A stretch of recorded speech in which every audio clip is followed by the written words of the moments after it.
Yo, what's up guys? Welcome back sa ating channel, and today pag-usapan natin ang interesting case ni Cole Micek, isang player na marami sa mock drafts ay nasa first round pero in reality napunta sa 34th pick, and now free agent pa rin siya at nag-try out sa mga PBA teams. So bakit nga ba nangyari ito?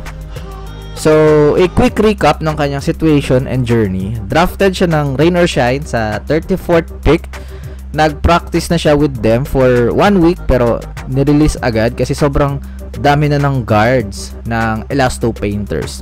Sumubok din siya sa San Miguel Beermen pero dahil sa Phil Foreign player na cup rules ng PBA, hindi na siya makakuha ng spot kahit nagustuhan naman siya. And now, nagta-try out siya with Blackwater Bossing, and actually nakikita na siya sa bench during tune-up game. So makikita natin hindi siya nawawalan ng opportunity pero hirap siyang makahanap ng permanent spot. Ngayon, the big question, bakit siya nasa first round sa mock drafts pero sa totoong buhay, third round pick lang at walang offer? So first one is yung depth ng guards sa liga. Ang PBA ngayon sobrang loaded na sa guards. Halos lahat ng team ay established na point guard at shooting guard. So kung hindi kayong may dalang unique na skill set, may hirapan kang mabigyan ng minuto. The second one is yung consistency at identity. Oh, may skills naman si Micek, no question on that. Pero yung mga scouts, kailangan nilang makita yung kung totoo ka ba talagang, or tinatawag nating legit ba siyang knockdown shooter talaga, or yung kanyang defensive edge. Kasi kung average ka lang sa both offense and defense, mahirap talagang maka-stick sa iisang team. So the third one is yung defense concerns. May narrative na hindi pa siya reliable defender sa pro level. And in a league na physical at mabilis yung mga guards, malaking minus yan eh. So the fourth one, of course, you have to have an agent and connections sa PBA.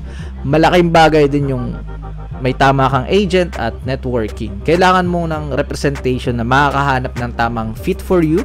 Kahit skilled ka, kung wala kang tamang push, pwede kang ma-overlook eh. So, reality check din to sa mga Phil Foreign hopefuls. Hindi porket nasa highlights ka or stand out ka sa ibang liga, automatic na first round value ka sa PBA. So, ang importante dito, may clear na role ka sa isang team and kaya mong mag-adjust sa system ng coaches. At ang pinaka-importante, kaya mong magpakita ng consistency araw-araw sa practice kasi dito mismo nagde-decide yung mga coaches kung sino yung kukunin nila. So, what's next for Micek? Good thing is, hindi sumusuko si Cole. He's grinding, showing good energy, and keeping a positive mindset. Kung makakuha siya ng slot sa Blackwater, malaki yung chance na makapag-prove siya ng sarili niya doon. Pero kung hindi, he still has an options abroad. At least, hindi pa close yung doors. So, ang case ni Cole Micek is a reminder na hindi sapat ang hype or mock draft projections. Ang tunay na laban na sa practice, consistency, at fit sa team. Kung mahanap niya yung kanyang identity, let's say, maging reliable sharpshooter talaga siya, or energy guy, sure ako makakuha siya ng stable role eh. Pero for now, kailangan niyang magpatunay. Ano sa tingin nyo? Deserve ba ni Cole Micek ng malaking chance sa PBA or tama lang na nahihirapan siyang makakuha ng spot?